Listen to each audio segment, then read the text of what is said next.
Ahoy, fellow android activists! And welcome aboard the Joy of Trek, a family-friendly podcast exploring the beards and betazoids of Star Trek. All of it. I'm Kaki. I'm Kay.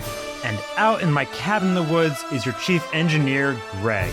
Together we're on a mission through the infinity lakes of Star Trek to pick the burnt tomato out of every pizza and find the excellence in every episode. Even the wild girls of the woods. Because every episode must be someone's favorite, and it might as well be us. So grind your bunny corn into sausage and join us as we reminisce about the joy of Trek. This is a tough one. Is it? Okay, so we're doing Picard Season 1, Episode 7, and I was... Nepenthe, yes. Nepenthe. Nepenthe. Yeah.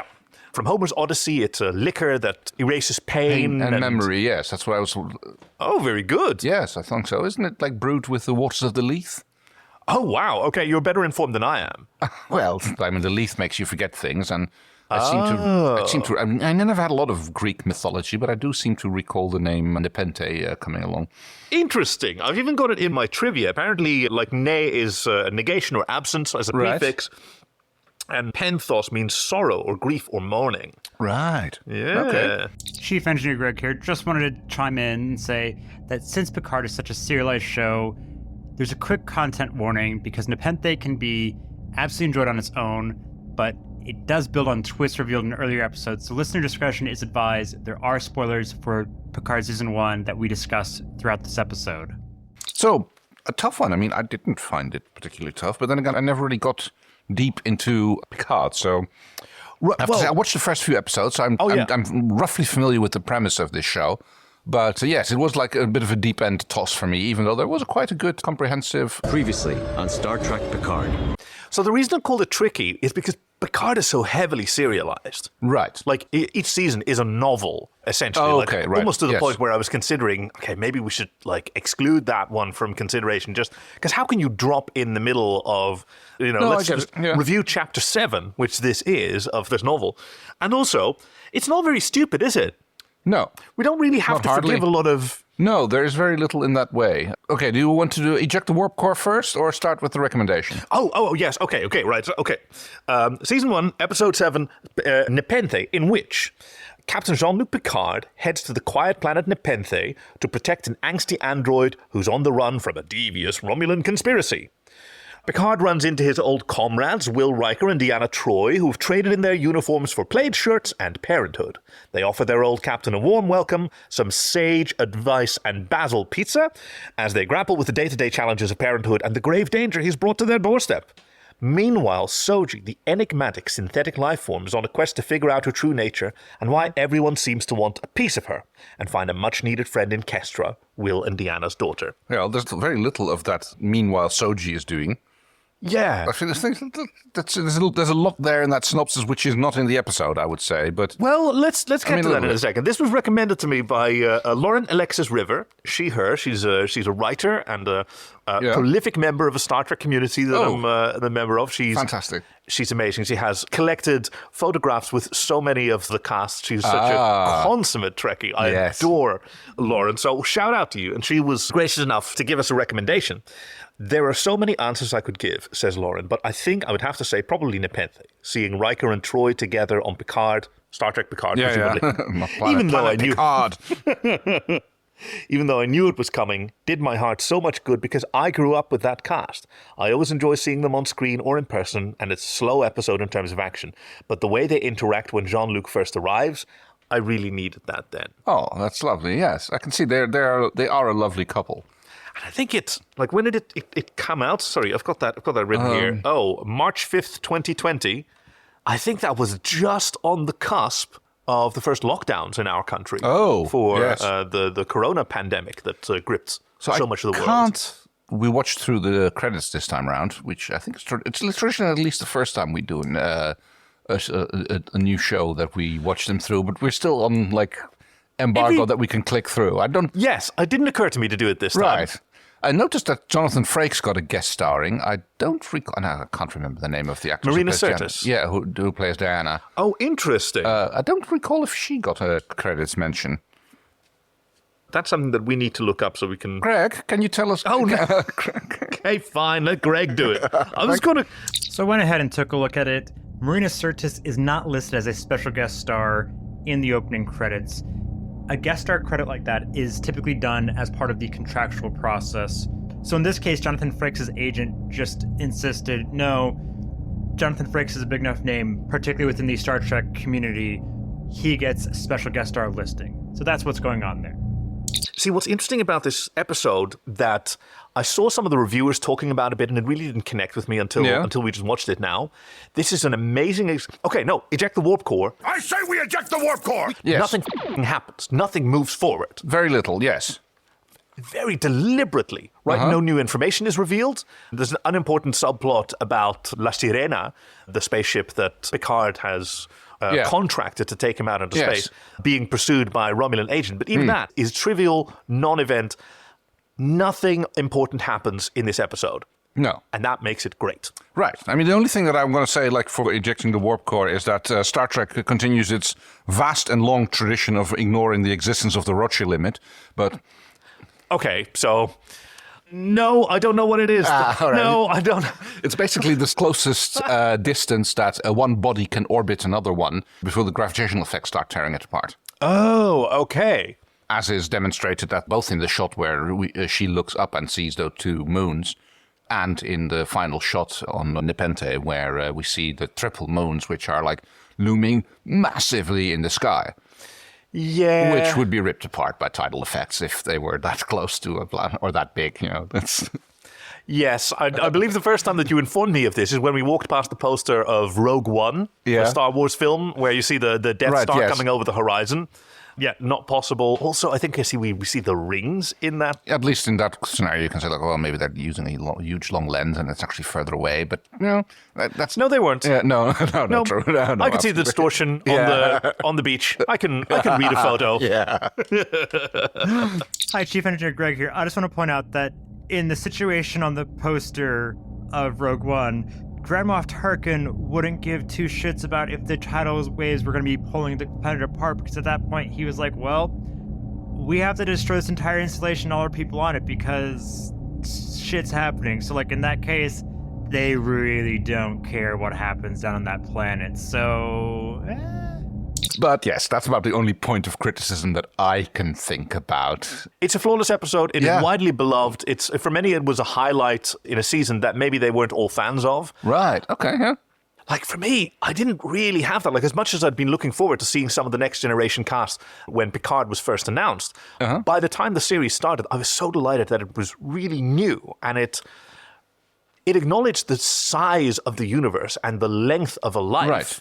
In that the time that Picard spent on the Enterprise D was not the most important time in his life. It was very important, but it wasn't the only important thing that happened to him. Like, you saw it in the first episode, he goes back to his personal, like, U-Haul storage unit or whatever they're called. Yeah. The Shore Guard unit. And why does he even need that? He's got, like, a whole estate. He's put Starfleet behind him at that point. Right. Like, this is all about... You see it in the credits as well. Yeah. The sky is falling, a crack forms and something falls down. And then that sort of puts him back together at the end, metaphorically. I got that. But, I mean, like, he's got a whole vineyard. Like, I'm sure he's got, like, some sort of back room where he can put all of his Starfleet stuff without... He's specifically chosen not to. Yeah. Like, he's separated from Starfleet. Okay, yeah, I can accept that. Yeah. When he walks into his shore guard, he's got his little ships, and the most prominent one is the Stargazer, not the Enterprise D. I was a little bit facetious in dumping the warp core here. Yeah. Because this is honestly amazing. Taking a moment in this series, which is it's a brutal thriller. It really is very graphic and emotional and... What have we seen about let's call it the Stargate technology that they use in this episode? Okay, so it's a technology that's on the Borg cube where they were in the last episode, and they use that. It's called a spatial trajector. Voyager encountered that with the Sicarans. I'm doing this off memory. Chief, please stand by to correct me if I get anything wrong. It was an early season 1 episode. The Sicarans were supposed to be one of the recurring villains, and they were really interesting because they were technologically advanced. Are those the cauliflower heads? No, they were just really kind and interested, but they had a prime directive as well, and they wouldn't share their advanced technology with Voyager. They had this ability to travel from one planet to others that were very, very far away. Right. But it was unique to their planet's technology. But so the suggestion is that the Borg at one point assimilated a few of those, and they have that, which was weird why they did not use that to get to Earth, but whatever. Kaki, you're spot on there with your analysis. The only thing I have to really say is splitting hairs a little bit, but it's Sicarians, not Sicarans. Other than that, perfect recap. Well, it was relegated specifically to, like, they called it the Queen Cell. Yeah. Oh, there was a mention of that. Yeah, whatever that is. We're gonna come. That's gonna come up in my. Awesome! Because when I think of Nepenthe, I sort of forget the whole Borg cube. Right. The artifact. Yes. Side plot. Previously on, we get the romantic subplot by the Romulan spy Narek. Yes. Seducing. We don't see a lot Dr. of him, Soji. do we? Yeah. Seducing the Doctor and going. Well, basically, yes. What's happening? There's a little bit of the Picard ship going on, and it kind of La Sirena. I love it so much. All those holographic displays. And then there's a little flashback where what's-her-face gets blue-pilled by the Vulcan head of Starfleet security. Yes. For a moment there, I was like, okay, do I know this actress? And, like, is it a Vulcan? Because, like, she's got, like, massive ears, even for a Vulcan. I noticed that as well. Yeah. They're, So like, this is all just the way some- out there. No, I have it written down because I recognized her well. She's Tamlin Tomita as Commodore O, and I know her from the pilot episode of Babylon 5, where she played Laurel Takashima. Oh, that's a long time ago. 1993. Right, yes. Character that was replaced with Susan Ivanova as yes, of part course, of yes. quite a few changes between Yeah. the pilot. But she's in Okinawa visiting Dr. Agnes Jurati. I can't remember, why was she on the ship? Why was she along for the ride? Like, she's one of the ones who got recruited by Picard to come with. And initially she declined, and then she agreed after all. As we now learn, because she was being talked to by Starfleet security. Yes. Right, yes. who told her that she needed to swallow this chip, which she had to chew. Yeah. And then goes mind melding with her without, like, informed consent. Yes. Not cool. I had that same feeling. Like, I'm going to show you something now, and hands-on face. But how cool is this? A Starfleet security Commodore. She's an Asian Vulcan, played by an Asian actress. She has Asian features, really lovely, significant ears, and sunglasses. Yeah. Joining Agnes out in the lawn on a cliff while she's enjoying her bento box. Like, she's got a little bit of sushi. Of course, that would be your lunch if you're at the Daystrom Institute in Okinawa. Yeah, I mean, it's like you've got replicators, so your lunch can be whatever you bloody well want it to be. Yeah, but real is better, as they noted. I don't know, man. I'd be interested. First of several puking scenes for Agnes Jurati. I noticed, there's a lot of that going on, This is basically still recap, because they're still running around trying to escape from the ship. The Borg from the cube, Borg specifically. Yes. Because there was a security incident that they were involved in the last episode, which you came in completely dry. And no, the android girl has just been tricked into revealing the location which is implanted in her head. Yes. And as soon as she realizes that she's being tricked and locked up, she starts tearing through the floor of the cell she's in. Yep. And that just happens to drop in on Picard and what's his face? Well, Picard and Elnor, they were there to find her. Yes, but fortunately, it's just like that's just the room where she drops through the ceiling. Yep, convenient, isn't it? Yeah. Now it does hold together. Shields up. I'm going to defend it. Yeah. The artifact, as this Borg cube is known, is a scientific project, a collaboration between Starfleet and the Romulan Free State. And so only a portion of the ship is in active use. And, like, there are security concerns because it is dormant and dead. And they're, like, retrieving these Borg drones one at a time in small groups, physically and mentally rehabilitating. Oh, those are the XB. The XB, right, yes, I noticed that. I was going to ask who they were because I've got that written down at some point. Like, Picard takes several departures from how, medical technology was presented in Star Trek in the past, because Picard was Borgified and his skin looks perfect. Yeah, he was deborgified. Yeah. But here, like, it's shown much more like, when a piece of metal is grafted into your face, it leaves a scar. These people have they've got physical scars of what was done to them. Yes. Kind of showed to me more like they were like remnants from ports, little bits of metal sticking out, which is... Right, in some cases. Which is a massive departure from even how Star Trek Next Generation, where wounds were just usually like you just wave over. Yeah, you just wave your little sonic screwdriver over them, and the wounds disappear. But I really appreciate it here because the whole overriding theme of this series, and particularly this season, actions have consequences. Yes, and people, and they things last. that happen to people leave scars, lasting consequences. Not all physical, but yeah. No, absolutely. Oh, totally. And you're talking about Elnor, who is known as Space Legolas. Oh, no, I was talking about the other guy, actually, the scientist. Oh. I know who you're talking about. But yeah, you mean... Hugh. You, yes. Hugh, yes. Yes. Played by the same actor who performed Hugh in I, Borg in Star Trek The Next Generation. Oh, that Hugh. Yes. Okay, I didn't know. One of the first ex-Borg. Yes. Who right. Okay. became a human Starfleet liaison and a program director for this reclamation project. Okay, that explains a lot of Isn't my that questions. cool? That explains a lot of my questions here. Oh, okay. Right, Let's see what some of those questions were. Well, it's mostly about later on, not that much later on, when the Romulan, what's-her-face? Nerissa. I said, tell me where I can find Picard and your little protege.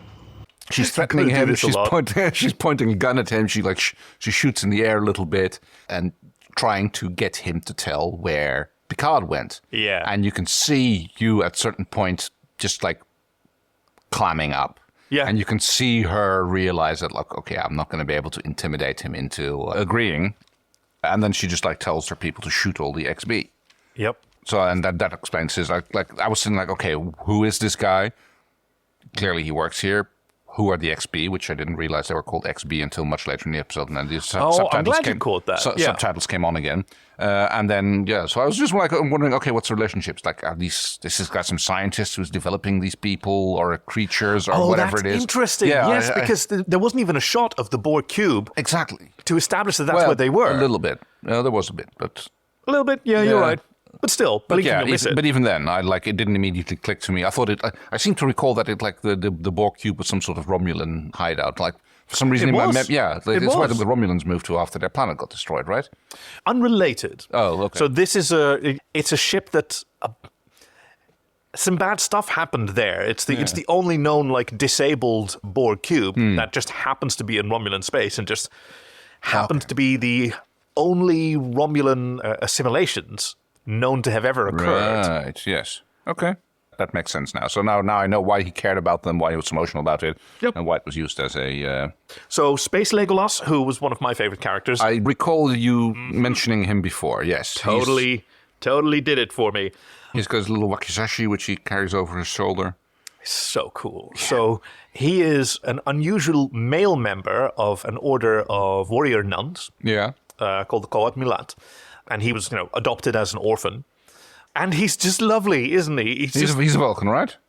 Romulan, in fact. He's Romulan, okay, yes. Yeah. Okay. All right, I'm on the page. Continuing the tradition that Romulans are basically space elves from Lord of the Rings. Right, yeah. The etymology, like, if Elnor were a Quenya word, the language of the elves, El being star and Nor being voyage, he would literally be Star Trek. Wow. Yeah, right. That must have been intentional. Okay, so La Sirena, we have on board Captain Rios, yes, Agnes Jurati, and Raffi Musiker, and they're being jostled about because they're being... held by the tractor beam from the Borg cube. Not allowed to leave. They're fighting it like tooth and nail. Get us back online, Raffi! I'm trying! The tractor beam has completely scrambled our systems! Try harder, god damn it! And Raffi is trying to, like, hack the tractor beam so that they can make their escape. Right, because of course that works, like, Hey, that's her specialty, right? She's not a weapon specialist, she's not an engineer, she's an intelligence officer. So she would have had advanced training in exo-programming. And the captain is like the classic, almost like cliched, big cigar smoking that's swagger. Rogue, yes. I must say it is a cool ship. It looks very cool. It doesn't look very Star Trek-y, but it is very cool. A very pretty little ship. They are only allowed to leave after the Romulans launch. What was it called? A Snakehead or something? Snakehead, yeah. Yes, a little tracking ship. Probably one of those little snake ships they got. Snakeheads, double sub-thrusters, massive firepower for their size. So Nerissa, who's in command of the Borg cube, like orders them to be held until Narek, who's her brother, by the way, they have a complicated relationship, is in position to track them because they want to find out where Picard has gone. I want Narek's fidget cube. Oh, God, it's so cool, isn't it? I want that thing. It's like... It's a bunch of metal cubes and like... What? Flip, flip, flip, flip. Yeah. It's so cool. And he's just doing it casually offhand. Like, he must have spent weeks practicing with it at every party and every moment while he's doing right-handed things. Like, he certainly looks like he's a right-handed performer. With Narek in place, Narissa orders the release of the ship because if she can't get the intelligence out of Hugh, well, the next fastest way is to follow his friends. Yep. Who naively don't really... recognize the fact that, like, oh yeah, they kept us here, and then this one ship got launched, and then suddenly we got released. Yes. Huh. Raffi is not nearly as enthusiastic as Rios. Because, they just go flying off. Apparently no real destination. There was no agreement on what was going to be the rendezvous point if they got split up or anything. Oh, we saw it in the flashback. Like, meet me on Nepenthe. Let's set a rendezvous. Rendezvous? Where are you going? Nepenthe. Meet us there. Oh, right, you did That's actually what say Picard it. said. Oh, okay, I missed that. Yeah. Yep. So that's where they're going. And yes, I agree. La Sirena is beautiful because, like, she's not a Starfleet ship. She's a commercial hauler. I got a lot of Firefly vibes from her, actually. Valid. Because of the different decks and the overload. Continuity. Exactly. And the you walk cargo from the space bridge, going into the down the stairs. into the med lab and everything. Yeah. So I got a lot of Firefly vibes from the way the ship looks. It's great. Like, it's one open space. You look... Which is not a very good plan. Compartmentalization is a thing, especially in spaceships. Having one huge open space is not that secure. Okay, so there have been a lot of discussions about this and analyses about La Sirena because, of course, visually it looks amazing that you look through the windshield, you see the pilot and the captain behind them, and then you just look past this atrium at the engines at the back of the transporter. It's just glorious to look at. But there's all these partially fitted bulkheads and all of these sort of mounting positions. The idea is probably that this ship, like, additional bulkheads can be slid in to sort of variable configurations for different missions. And Rios just sort of keeps everything open. Strip it all out because we're going for speed. Right? Got to go fast. And he likes his cigars. He's got this swagger. And again, these fantastic holographic interfaces that seem like body locked to whoever's in charge. Yeah, how they move around with people when they swivel about in their chairs, which looks really cool. It looks really cool. It's going to be hard to use, well, unless you're trained to. But now we get to credits. The main thrust of the episode. Yes, starts after the credits. We see this lush blue-green world. Yes, very pastoral planet. And it's beautiful. It's a forest, there's a waterfall, and Picard and Soji arrive in this meadow. Immediately set upon by Hearn the Hunter. Well, no, sorry. Hearn the Hunter is a great reference. She should have had antlers. She should have had twig antlers. Who draws a bow and arrow at them. And they're under fire. No, she's got ears. Look. She's got ears, She's got pinecone ears. That's amazing. I think they're stuck on the hood of her cloak that she's wearing. She's got a moth kigu. Okay, yes. Right? She's got a moth kigurumi. That's totally what she's wearing. Mothma, paint stripes on her face. Really cool. Because she's the wild girl of the woods. And Picard recognizes her. Yep. Even though she doesn't recognize him. He says, "Are we safe here, Kestra?" Okay, and for some of us, our heart broke at the mention of that name. Kestra was the name of Deanna Troi's sister that she didn't know about. Oh, right, yes. Because that was repressed memory. Mm-hmm. Her sister was deceased. Yes. It was a season 6 episode that involved her mother who'd repressed that memory. Yeah. Yes, the amazing Lwaxana Troi, who I will get you to appreciate one of these days. I do appreciate Lwaxana. Not enough, I don't think. I think there are levels of appreciation I can appreciate her and still, like you can still have a slight disdain or a dislike of a character and still appreciate them. That's part of the characters. It's ones you love to hate, It's And Kestra brings them to, she takes them on a voyage and basically walking back home. Soji is immediately the focus of her attention. My arrows are real, though. But I would never shoot you because I'm a pacifist, but I could.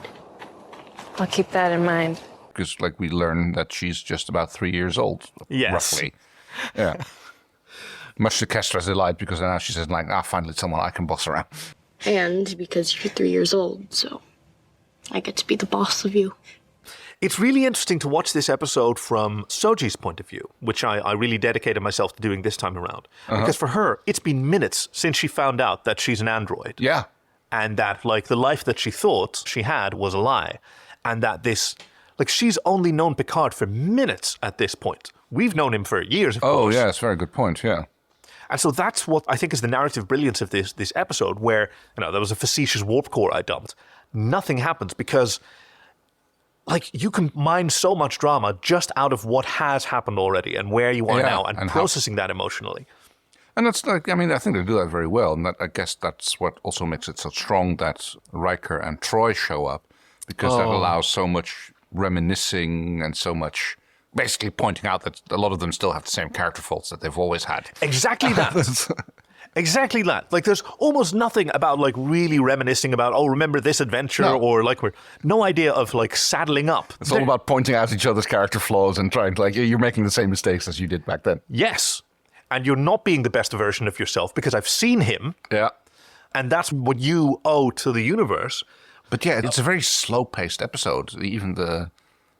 It fits for the series as a whole. Yeah. Which has these, at the same time, the character development is really quite slow and dealing with trauma, but the action is brutal and fast and bloody and cruel often. What I like about this scene is it's a classic walk and talk scene. Yes. But with two ladies in front of Picard just walking behind them and listening. Yeah. He doesn't say a word in the entire exchange. That's really interesting. You're quite right. He turns around to him. Yeah, he's just walking behind them and listening to what they're saying. I guess gathering his own thoughts in a lot of ways. But only when he's addressed does he actually interject in anything and say something. Who was her father? Well, I imagine that you've heard of Commander Data. And Kestra realized... Whoa. You're an android? And that is... I think I'm using this word correctly, but that's quite triggering for Soji. Yeah. We see the anxiety. It's a very, very fresh trauma for her, and like, how can you blame someone for... Picard tries to calm her down a little bit. Fails. Yep. Because he doesn't have the trust that he insists from her. She rejects him. It's like, yeah, everything's fake. Oh, no, your sister was real. It's like... Hey, good news and bad news. Good news, your sister was real. Bad news, she's dead. Yeah. Oh dear. I have that written down, actually. It's like... burying the lead there. Yeah. Your sister... what did I write down? It's like, oh, no. Your sister isn't fake. She's just dead. It's like, wow. Oh, no. Thank you. I laughed out of habit there. Hey, for the listeners at home, that's not the actual emotion I'm feeling, but the emotion that I'm feeling in this next scene as we pan down over this beautiful forest cabin is just elation, because who else walks out with her gardening shears and gloves but Deanna Troi. Yeah. She's got her hair hanging loose and natural. She looks up when Kestra calls, and she sees this old man walking down her driveway. And her face just shows absolute delight. And she opens her arm for a hug. And she immediately... You're in trouble. How bad? Yep. Yeah, it's like, this is not a social call. This is, yeah. Yep. And it's amazing how many feelings she's processing at the same time. Yeah, she's not just her own. His as well. Oh, yes. Yes, absolutely. Yes, you're a betazoid, because she's sours. And she doesn't even say anything, but he says, I'm fine, because that's another plot point. He has a brain condition. Has been recently diagnosed as reactivating. I remember that, yeah. So that's something that he's dealing with as well, and that must be what she's sensing. Like his death is imminent at this point. Yeah. I love how she interacts with Asha. Dr. Soji Asha. Just Soji. Yes. You can tell her, like, she, of course, immediately clocks into the fact that she's an android, because she mentions it to Will at some point, like, sorry. She has all of these emotional responses, but can't feel a thing. Can't read them. Like, definitely not there. Speaking of Riker, Will's in his kitchen listening to some really good jazz. Oh, yes. Oh, also, like, okay, one more little thing. Well, I won't call it dumping the war core, but if you, like, have a place like that, why do you have a knuckle-scraping cheese grater like the one that he is using? For God's sake, get a good box model then, or something else that's not just like just going to rip your fingers to shreds. What's wrong with this one? What's so bad about it? It's like the pyramidal design. It's like, basically, all of those things are like finger grinders, even Yes, the box model ones. But this one's harder to clean. Oh. Because it's got the weird, like, pyramid, like, or cone shaped. Yeah, but come on, you just, like, phaser it and then you replicate a new one. It's so much easier. Because look at this whole thing. This is cosplaying, right? They're essentially like Ren fairing. Which becomes immediately evident after Will and Jean Luc greet each other. And it's like, it's kind of cool because it's like, oh, shields up, the sensor sweeps. Ready photon torpedoes, shields up, sensor sweep to maximum. Oh, and also do the anti-cloaking sweep. Yes. Brilliant. Yes, of course. If you had home automation and you're you're probably on several like security watch lists, right? Yes. As a former command officer of Starfleet in active reserve. As he is, yes. But yeah, that hug and the size of Jonathan Frakes. I was recently listening to the audiobook of Brent Spiner, who played Data, wrote a book called Fan Fiction, and it's a sort of noir about a supposed stalking that supposedly happened to him, which features some of the original cast. And the audiobook is great because the original cast of The Next Generation that he was still filming a show with actually play their roles in the audiobook. And so as he's having like a panic attack about being pursued by this stalker, he's like, who can I go to? Where can I be safe? Okay, what about the Frakeses? Yeah, because Jeannie, she's so kind and understanding, Jeannie, Jonathan's wife. And she's really amazing. And Jonathan is like, he's big. He's like real big. So that's where I'll be safe.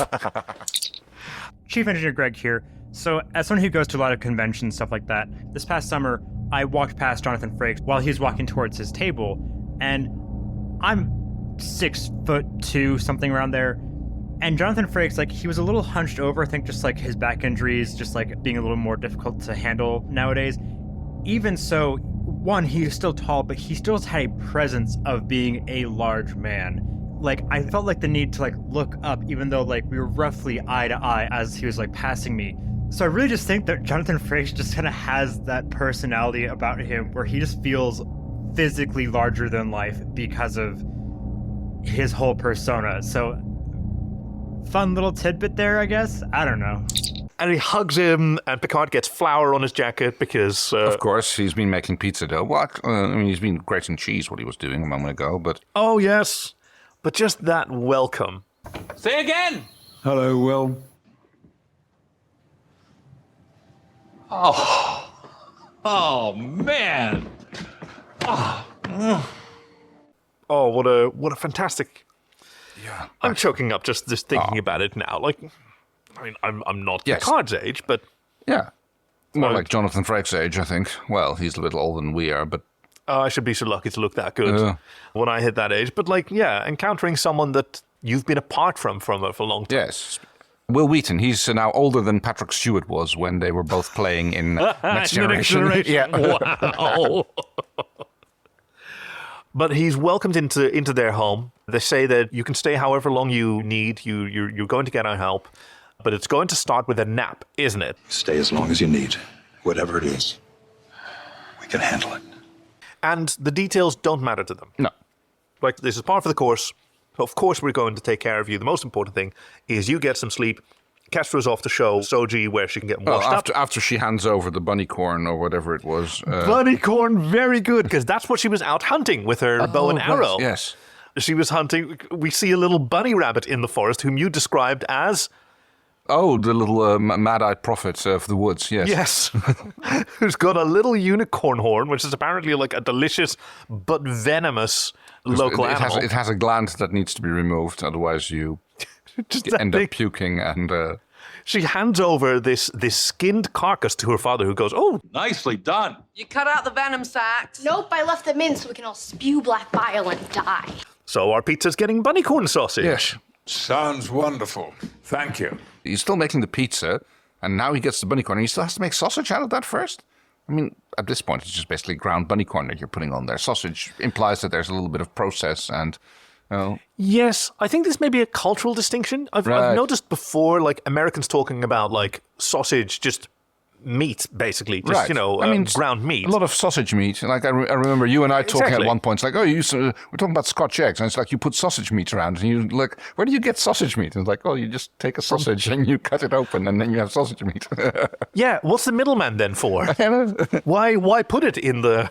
Well, it's because they don't sell sausage meat without the casing. They do in the States. Oh, okay. Well, fair enough. There you go. Yeah, right. Why bother with the turkey when you can just have the stuffing? Yeah. Maybe I'm just not shopping the right places, or maybe you're talking about sausage patties there, but I'm kind of confused by just buy sausage meat on its own. Shortest shower ever. Like, we see it turning on and off again immediately. Yeah, okay, yeah. This is editing. Also, outdoor shower. Neat. Yes, real neat. It must be a lovely planet, like lovely weather all around if your shower is always outside. Or they learn to live with it. Like you shower in the cold and then you warm up back inside. I've been to places with outdoor showers, but that was like in Hawaii where it literally is like, Yes. It never. If it ever drops below 20 Celsius, then it's a national emergency there. Oh, my husband's step family, like they came from Brazil. Oh yeah. His stepbrothers and sisters, and like in their teens and 20s, and like they arrived in October, in a very warm October for our standards. They arrived in like scarves and gloves because under 20 Celsius was very alien to them. But Kestra is welcoming Soji into her house, and I was so hoping that Kestra would become somehow a recurring character, because this actress is amazing. Yes, she is. She's so engaging and warm, and her hair's awesome, and she's... But yeah, there's a little bit of bonding going on between the two, definitely. Can you run super fast and jump really high and bend steel with your hands? Turns out, yes, I can. Weird. Tell me about it. They just connect with each other the way that as a child, you can just connect with someone. Hey, I don't know why. I like you. Let's be friends. And I'm going to put effort into it. Also, I mean, she lives here out on her own in the middle of the forest with just her parents. She's got friends. I suppose so, but we just never texting Captain Randall. Right, which is already showing as well. The fact that she's like sitting on her phone at the dinner table, which is normal behavior for a teenager. But, exactly, it was so cool. I don't know. I get the feeling that she's like a bit of a backwoodsy type thing, and that the isolated life that the parents have chosen for themselves is like, they're kind of also subjecting their daughter to. Well, such is the way of parenthood, right? Yeah, like whatever choices parents make, that's what the children live with. And she seems to be thriving. She's an avid artist. Her room's covered with drawings. She's got a double bed, or what's it called? One of those bunk beds. Bunk bed, yes. Where she has happily claimed the top bunk. I mean, she is at this point, the only remaining child of the Troi Riker family. Yeah, because that's what we learn. Like, they moved to this planet. They left Starfleet and moved here for their son's health. Yes, the soil has regenerative powers. Even, yes, like whatever that means. What Riker calls it. Yes. Hence why the basil grows so well. But unfortunately, it wasn't enough to save Thad's life. No. Last week would have been his 18th birthday. Also, another reference to the sort of history and lore of Star Trek. Thaddeus Riker was an ancestor of Will. Oh, okay. Wasn't it his? Because he's got the half brother. He's got the other Riker. A clone, yes, Thomas. Thomas Riker, who joined the Maquis. Yes, that's the one. He gets cloned an awful lot, doesn't he, Riker? I suppose. Is there more of him? Oh, yeah, because... Well, at one point, like, the evil antithesis of the space Irish clone him and Pulaski, and he just phases his unborn clone. Yeah, and there's also the one... Isn't there also a version of him which is on the old ship, with the phase drive, the illegal phase drive? Wasn't there a version of him on that as well? Oh, no, I know what you're talking about, the Pegasus. I don't know that he left a version of himself behind there, but yeah, there's Rikers everywhere, especially considering he's such a rambunctious slut. Right, yeah. There must be a lot more Rikers than even he's aware of. Well, descendants, yes. Thaddeus Riker was mentioned, in Star Trek Voyager, Death Wish. Oh, yes. This episode marks kind of a breakthrough for Jonathan Frakes. He is the only performer to appear in 5 different live-action Star Trek series. Ah. Yeah. And he and Marina Sirtis both portray the same character in 4 different live-action Star Trek series, because his appearance in Deep Space Nine was as Thomas Riker, not as William Riker. Yes. Actually, now I'm saying that, is that correct? Because, I mean, maybe as a regular performer, or even like someone who's had a regular role, because there is Jeffrey Combs. Hey, Chief? So, as previously mentioned, special guest star is someone for whom their celebrity is such that they are able to call for that. So Jonathan Frakes appearing as anything, he typically has the special guest star. If you are a recurring guest star, you would be listed as, for example, Mark Amo as Gul Dukat or Jeffrey Combs as Wei Yun. If you're just a one-and-done guest star, or this is your first appearance as this character, you may only be getting your name under the guest stars section of the opening credits of Star Trek. So that's how that works. Thanks for clearing that up for us, yes. which one way or the other. So confusing. We still can't hear you. Are you sure that there's nothing you can do about it? I could fix it, but you keep reassigning my men to build your tennis court on the exterior of the hull. This is a terrible idea. I keep telling you this. Okay, well, good luck. This conversation between Kestra and Soji, like, Soji needs it so badly. Because the thing that Picard doesn't understand is that she has no reason to trust the people that she's with. Yes. And Picard just can't imagine it. No, because like I'm this guy. God's gift to space. Kestra is a very good intermediate because she's a little bit starstruck about Picard and about Data, she kind of like considers to be Soji's father. Yes. Which actually needs explaining to Soji later on, which kind of resolves that whole distrust issue. So in the backstory, research into synthetic life forms and the active forbidden, use yes, because there was like quite a while. Yeah, because there was like a synthetic uprising and like lots of people died. Exactly. Yeah. That was what Agnes Jurati and her former professor and lover, Bruce Maddox, were sort of skirting the edges of that rule. But it also turns out that, that's the reason that Thaddeus died, because there was the cure was simple. You just have to culture the infected cells in an active positronic matrix, but by the time Thad came down with MN, there were no active positronic matrices, and no one was allowed to develop new ones. In the kind of coincidence that only happens in real life and great fiction, it sort of ties together. Because yes, if Data had still been alive, he would have been able to produce a cure for Troi and Riker's son, whom Picard is sort of reintroduced to when Deanna lets him into Thad's room to take a nap, and you see her bracing herself. Yeah. As she opens the door, because it's their child's room and hasn't been altered. He's still got his various notes. Apparently, he was a conlanger. Yes. Making constructed languages from an early age. Which I thought was a really cool explanation that they gave for that. Because he grew up in a starship. He was fascinated by the idea that people had homeworlds. Beta Z, Earth. He wanted a homeworld of his own, so he invented one. Ardani. It means home. Yeah. What's it like to have a home planet? I'm going to invent home planets. I'm going to make a home planet. 13 of them. Amazing. And a framed photo of Picard holding him as a baby. Yeah. What kid would hold I'm pretty that? sure that's an later addition to the room that they, right? that they put in there too. Let's put all the Thad things in Thad's room. Yeah, good point. But there is a moment where Deanna tells Picard, no, we really did mean it. You can't stay as long as you need to. But it's just that if something were to happen to Kestra. Of course. So as much as I really want to help you, there's actually something that's really more important. And just the grief and conflict that Marina Sirtis is portraying here is just amazing.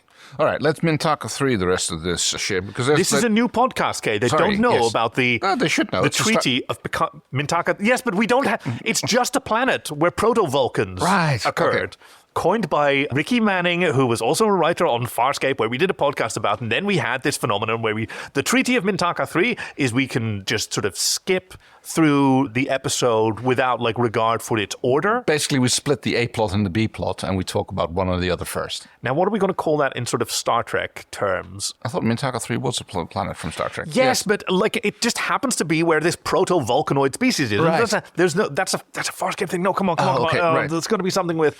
the temporal directive. Oh, they've got the Bureau of Temporal Investigations. Right. Okay, let's do this the way that they teach it in first year Bureau rookies. Okay, no, it's fine. You can separate the timelines. As long as you put them back together again. Exactly. But you're only allowed to do it if there's a persistent disconnect between the two timelines and no crossing overs in the meantime. You're only allowed to do it between the point that the timelines split from each other and that they meet again. Yes, very good. So, temporal directive. Very good. On board what was the name of the ship again? Snakehead, or La Sirena. La Sirena. The siren in Spanish. Oh, yes. This is El Matador. That's Spanish for the Matador. Wow. That's an out-cold quote. If everybody wants that, everyone wants to look it up. I'm good. This is a fantastic snowboarding movie. As opposed to all those lesser snowboarding movies. Is it the one where the good snowboarders have to defeat the bad snowboarders who want to close down the youth center and use it for crime? Not quite, but it's... The evil snowboarders who are snowboarding for evil. It's where someone comes and buys the resort and wants to turn it into an upscale. It's basically what I was talking about. Fair. The youth center, the resort, it doesn't matter. But yes, they've got someone on their tail. And Agnes has a bit of a meltdown. Do we even want to go to Nepenthe? I just want to go home.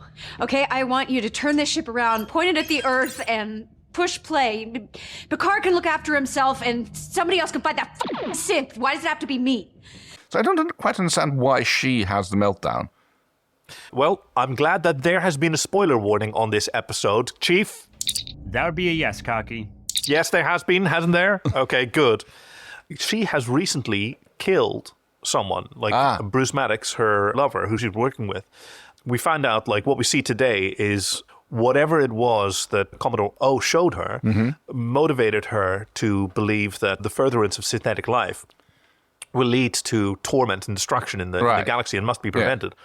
She did what she believed was necessary, killing a researcher into synthetic life. Right, who also happened to be her partner. But she's no killer. No. Well, she clearly has. Right, okay, that explains it. And that's just twisting her up inside. Right, yes, that's very clear. Because as they are doing a little bit of dropping in and out of warp to... try and shake the snake. Yes, which is not working because she's got the tracker in him. Yes. Captain actually believes that Rio is the one who is... Ruffy. Ruffy, sorry, yeah. Played by Michelle Hurt. Oh, she's amazing. Carrying the tracker. But no, she readily admits to the fact that she's the one who has got the tracker. Yeah, it doesn't quite land, though. No. She said, of course it's you then. You've been on here since we left Earth. Yeah, right. You haven't left the ship. Which is interesting because this implies that Starfleet Command somehow gave the information for that tracker to the Romulans. Yeah, isn't that interesting? Yeah. Isn't that interesting? Funny that, isn't it? Yeah. Okay, can I make this even, are you going to piece this together when I tell you that Narissa, the Tal Shiar, or I should say Zhat Vash agent, who executed all those XBs and is Narek's brother, we were first introduced to her as a Starfleet security officer Rizzo, who reported to Commodore O. Oh, okay, so it might have with round ears. Just been espionage then, I guess. Uh-huh. Yeah, fair enough. I love Commodore O. So Ruffy and Rios recognize this meltdown as, that's some trauma. I know what to do about that. Cake. I love this scene. And now you come along for a ride with Auntie Ruffy. She's gonna hook you up with whatever you need. Can it be cake? You bet it's cake. Which leads to a little bit of overindulgence, I suppose. Yeah, she brings this huge slice of cake and sets it next to 2 empty plates. Yeah. Then add milk on top of that. Chocolate milk? Yeah, you're going to need chocolate milk. That reminds me of, so back to Kay and Kaki talk about the internet. It's like someone Also a segment from another podcast we did, Kay. You've got to get into this reality. It's like a woman shows up at the drive-thru of someplace I want a sweet tea, and then she's sitting there crying at the behind the wheel, and oh, honey, do you want a chocolate or a vanilla milkshake? And no, I asked for a sweet tea. It's like, no, honey, you need a milkshake. Well, I, in turn, I'm reminded of the excellent comedy Evolution starring David Duchovny, where the character who... There's always time for lube. Exactly, that's the one. Character played by Chief. That would be Orlando Jones, which I didn't have to look up because I watched a video about Evolution, the movie, earlier this week. Cocky, get out of my head. Thank you very much. Has just been subjected to a rather forceful medical intervention to save his life from a parasite. And they go, oh, you're so brave, you're so brave. Can we get you anything? Yeah, ice cream. What flavor? Doesn't matter. Yeah. It's from my ass. Yeah. Yes. Oh, God, yes. So this plot on La Sirena, there is some suspicion, but also, doesn't really go anywhere, no. Except the final moment where Rios is suspicious of Raffi, and Agnes doesn't want anybody else to be suspected. And so when Rios is called away to the bridge because the snakehead has shown up again, she 3D prints, because that's what replicators look like now. I know, it is an actual 3D printer that is there. I noticed that as well. That prop was an actual 3D printer. Made a lot of so-called Star Trek fans really angry, and okay, fine. Being generally considered to be a bad move. I love it. Right? This is how we make television now. This is what you'd... Like, this is such a fun joke. I mean, in the original series, a fucking spray bottle was shown as a really advanced, piece of medical technology. Yes. This was pretty advanced. Qui-Gon Jinn's communicator annex mitochondrion analyzer is a lady shave, which was upheld upside down and painted silver. Exactly. It's a proud tradition of using things. Like, of course it is. Like, it's so cool. 3D printers are the closest thing that we have to replicators right now. Absolutely. I mean, if I could have a 3D printer that made cake. No, now I'm just talking about Diamond Age, aren't I? Yeah. With the feed. Well, did I get it right this time? I think so, yes. Yay! Yay! Yes. Proud of myself. Good. Yeah, she prints some sort of uranium thing, which comes with a warning that depending on species, there may be neurotoxic effects. And she falls down and starts foaming at the mouth. Cue a doctor. What is the nature of your... Oh, bloody hell. Please state the nature of your medical emergency. Oh, shit. Bloody hell. Yes. So this ship that Rios bought when he left Starfleet is supposed to have like a 5 or 6 person crew, but he didn't want to have other people around because he's kind of crotchety. And so he just activated all the emergency engineering holograms, the emergency tactical holograms, and he didn't want to look at other people's faces. So he reprogrammed them all to essentially have his face and slightly different personalities. Okay, thank you so much. Because I literally have written down as a comment, too many beards. And I'm just like, there's too many dudes here in this episode that look too much wild alike. Hair and beard. There's too many people who look alike in this. This is confusing, but okay, that makes a lot more sense now. Before the show is done, I'm going to show you my favorite episode where you have like all 6 of those holograms being interrogated together, just sitting on a couch. So now Agnes Jurati has puked again. Yes. And subjected herself to this uranium treatment. Now the snakehead is no longer able to detect them, and they can make one final circumspect course of judgment and make their way to Nepenthe. Right. Where in the meantime, a few psychodramas have played out.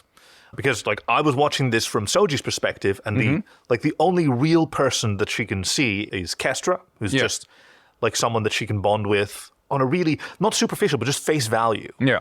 Right? Who's being honest, who doesn't have another agenda. And she sees these 2 people that she also doesn't know, but who have a lot of love for Picard. There's love between them, and there's confidence and comfort. There's a great conversation between Soji and Deanna. Yes, Deanna finally getting a chance to getting a chance to show off her actual counseling talents, which have improved a lot since she was on the Enterprise. Yeah, because where it was all about. I feel how you feel about this. Yeah, I sense your grief and hostility. And now she's actually giving advice. But she's doing it in a very structured fashion. So first of all, giving a shared connection. Have you ever seen a real tomato? I've never had any food that didn't come from a replicator. Try one. I liked how Soji takes it, just like this. Yes, bite into it. Not preparing her for the deluge of juice. Tomato juice gushing out, yes. Well, that's it's an interest. You can see it starts off as a lead into, never had real food, and then real is so much better. Connecting to the fact that she's an android. Yes. And then Troi tells her about their son. So you see, Soji, real isn't always better. Because we sure wish there'd be an android like you around. Yeah. Whom we could have asked for this kind of help. Because, you have to culture someone else's infected tissue in your brain. That's quite an ask. Yeah. This is all done because Riker sent her to get some more tomatoes because he's making pizzas in the backyard. He's got a lovely wood-fired pizza oven. That wood-fired stove. I am jealous. I want one. It's...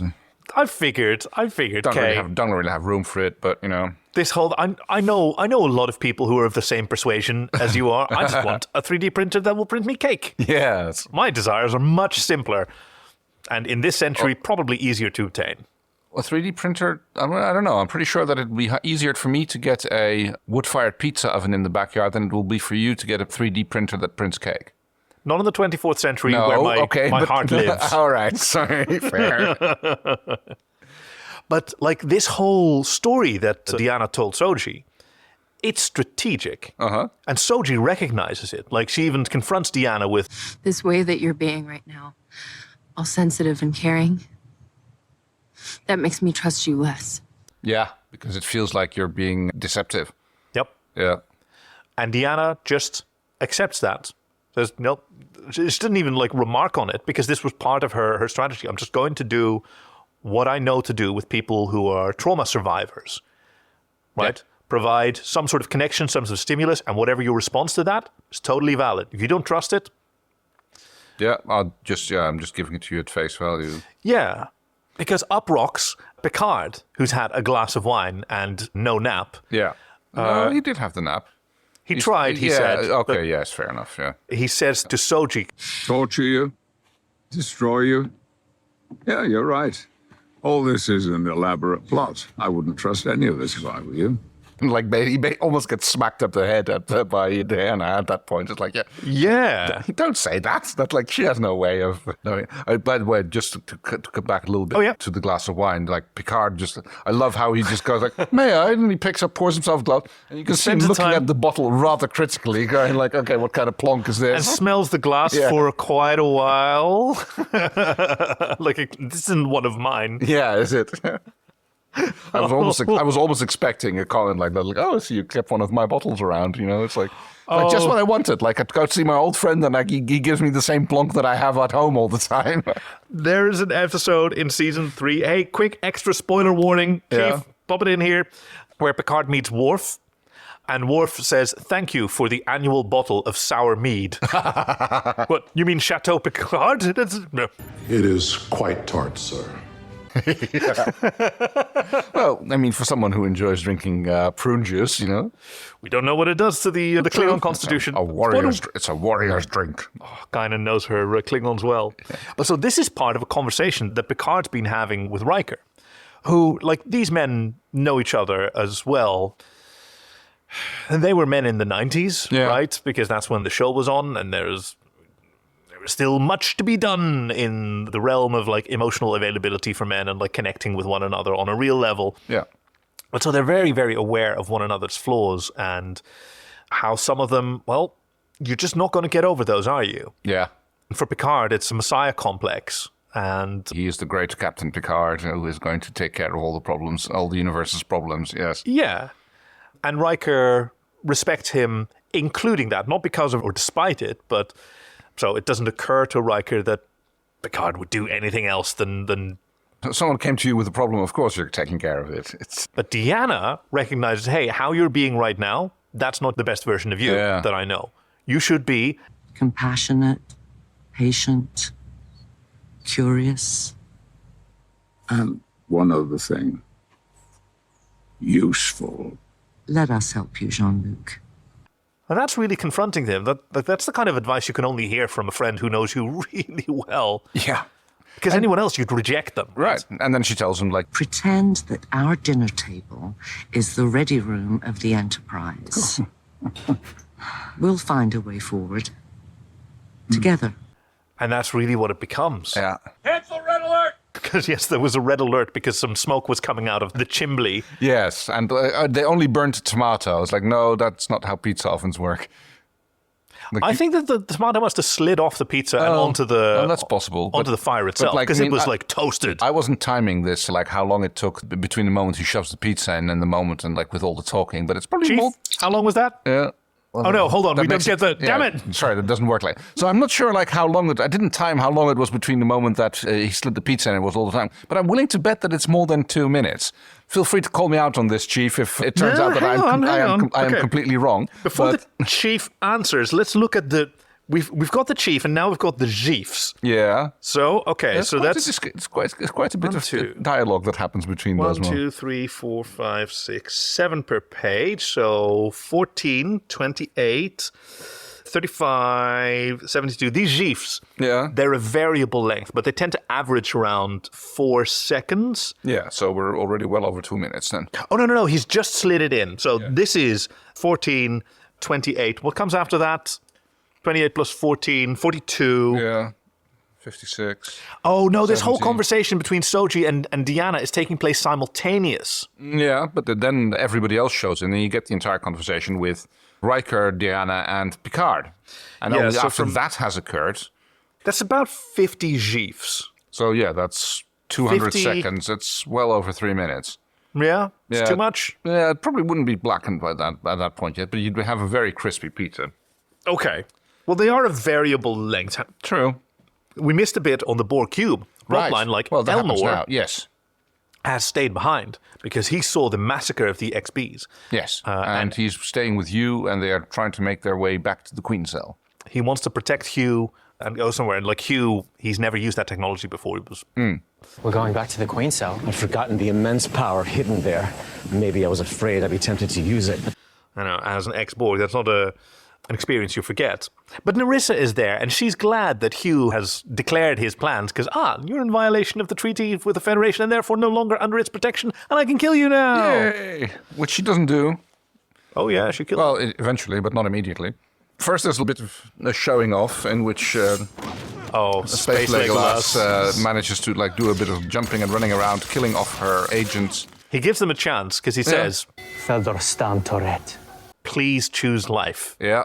And despite the fact that she has a blaster, she ends up taking out Hugh with just a quick little flick of a pocket knife. Yes. Throws it into his jugular. Yes, next to the one that was already in his neck. What? Yeah, no, this is a little continuity error. But there's a shot, you can see it in one of these sheafs. Yeah. When he's looking around the corner, yeah, he's already got the knife sticking out of his neck. Okay, yes. Just a little oopsie. But yeah, so she tosses a second knife into him, and that's more than his neck can handle. And just as Legolas, she didn't actually draws her pistol out to shoot Legolas in the back, but gets transported out. Does that, or is that just? I'm assuming yes, because he takes the knife from Hugh's neck and tosses it at her. I figure that she could have used that same thing to squeeze off a shot and kill him rather than transport her out there.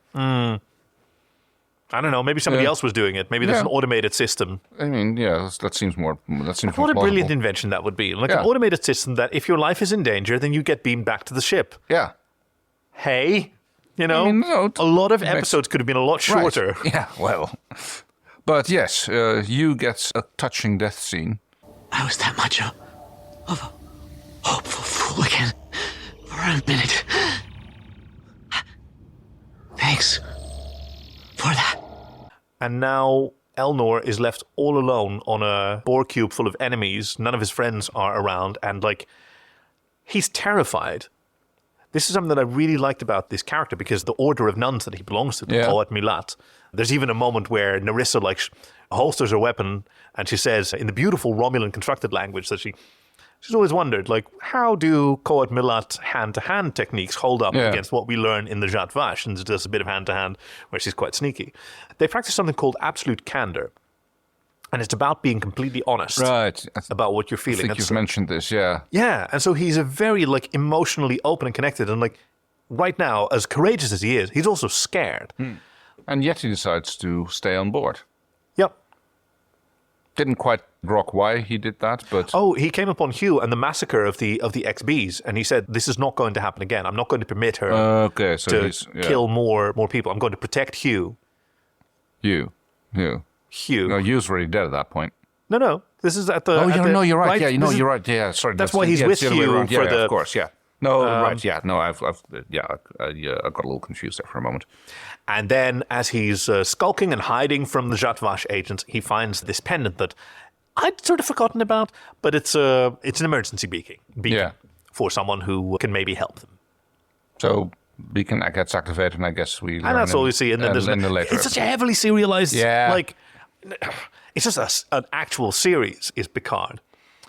So the main plot now comes to a head in the ready room, essentially. Pizza has been prepared. There's candles on the table.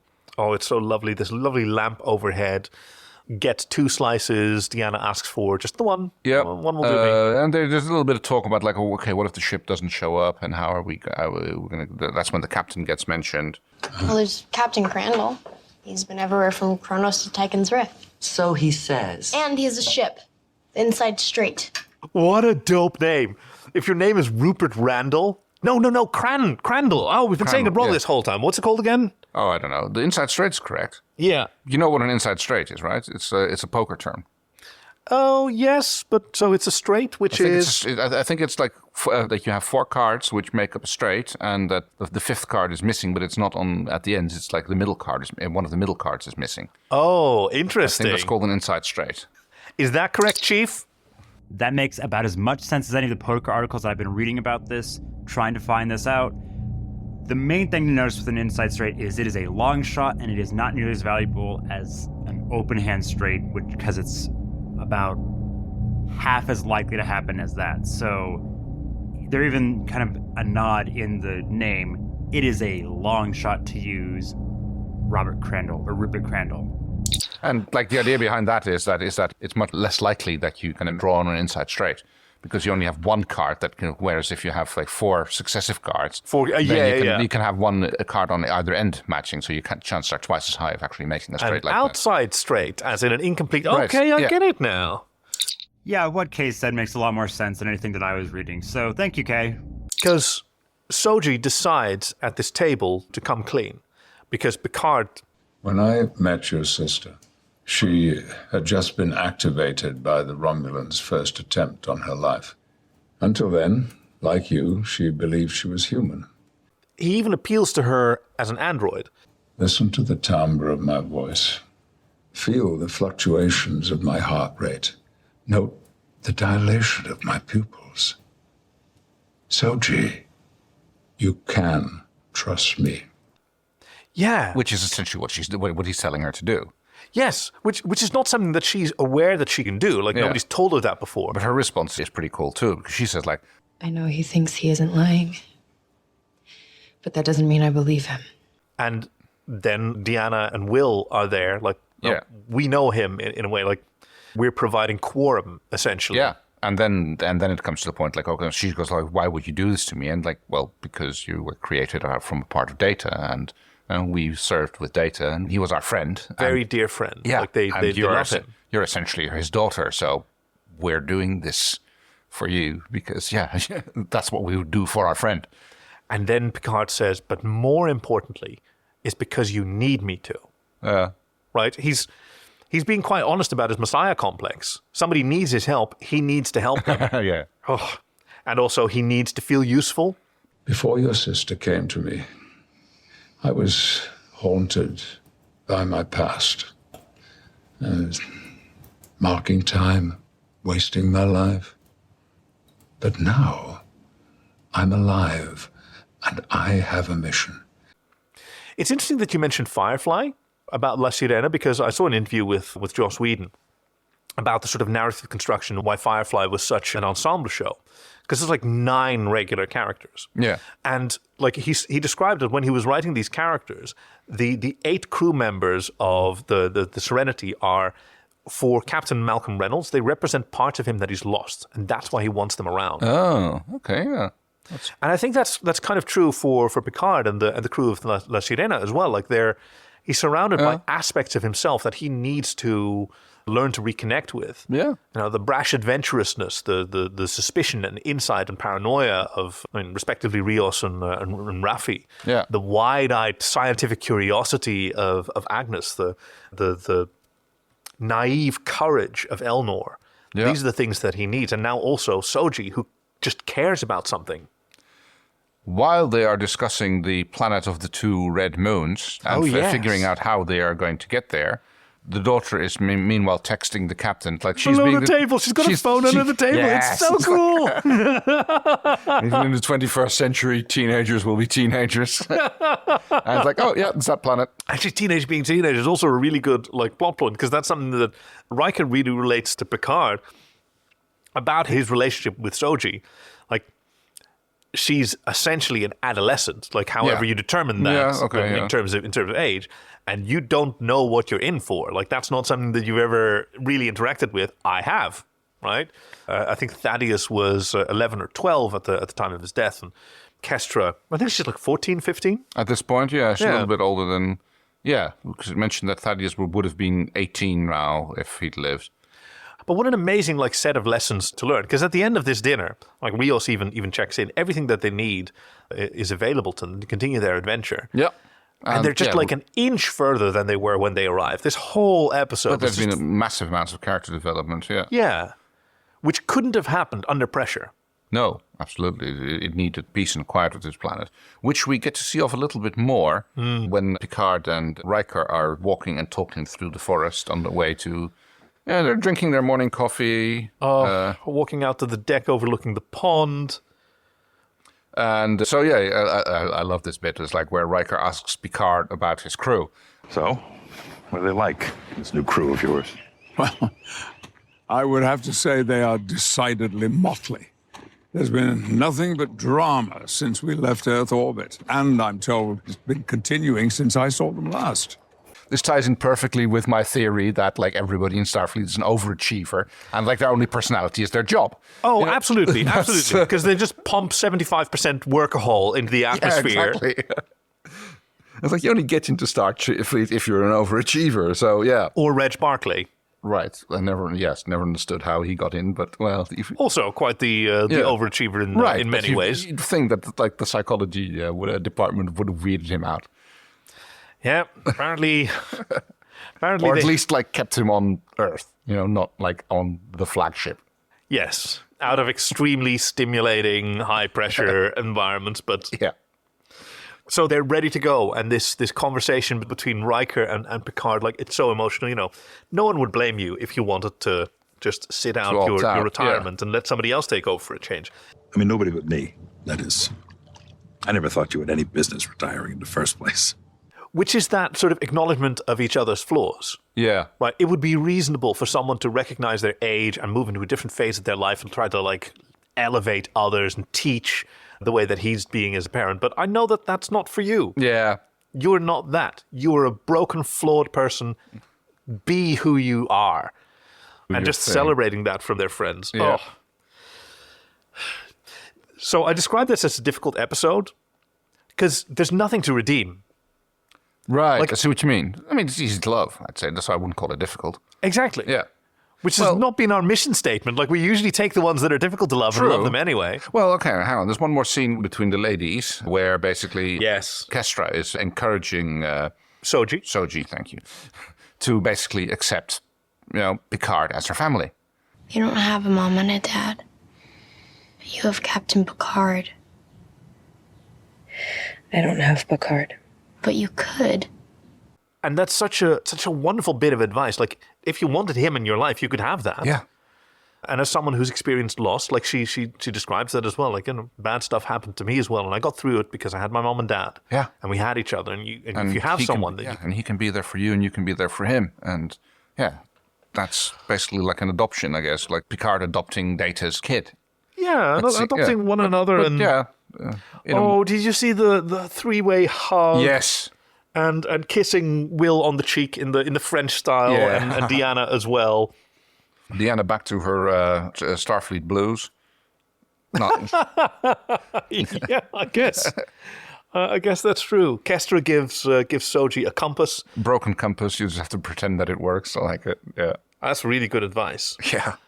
And two to beam out, and then you always get I always was still waiting for the time where they make the joke and that they beam the wrong two people out, because I know they never ask, which two. It's like there's 5 people here. We're all intermingled.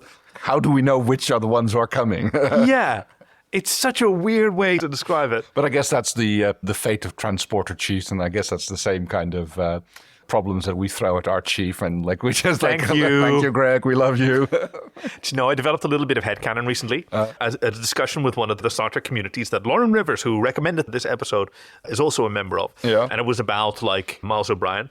The idea that people get saved by the transporter at the last minute a lot. Yeah. And the idea is that this is absolutely unique to the Enterprise, and that Miles O'Brien is just a miracle worker, and no one on the Enterprise knows it. They think that that's just how it works. That transporters can just do this. Yeah. And then when ensigns get a rotation off the Enterprise and they're confronted with just huge mortality, and like, no, transporters can't do that. Yeah, how would you be able to? You have to like juggle 14 different variables at the same time. And yeah. And then they come back. This was the darker side of the fanfare, sort of headcanon about Miles O'Brien. Then they go, how do you do it? Well, if you notice that they're going to die before they arrive, then you just divert the stream and you replicate a new one. You use the old buffer. You just make a quick little clone, keep them unconscious so you can like do a little memory diff. They don't know. They never scan whether it's a clone. It's fine. Wow. Little secret of transporter engineering. 2/3 of Starfleet are just dead and cloned. They don't know it. That's basically goes to the prestige. Yes. Okay, well, on that bit of darkness, there we are with Picard 107. Like, I think I named this segment last week, and I've already forgotten about it. Basically, something nonsensical, like Pike's Brief. Chief, what was it called? You're doubting yourself a lot here. It was just Pike's Brief. You're good. It'll have to go to the emergency medical holographic doctor. It's like, where it's like, bloody please hell. state the nature of the... Oh, bloody hell. Yeah, Oh, that's a really good one. That's about the only one. Missing scene? Oh, yes, the imaginary deleted scenes. That's a fun one. Well, that sort of ties in together. I think they're talking about these Arthur and Basil and these... Right, yeah. What if they're animal plants and capable of moving? And like this one wasn't as dead as the other ones. And so it actually tried to wander off the pizza. Kind of like Triffids. Yes. Save the flowers, give her a Triffid? Jeepers creepers.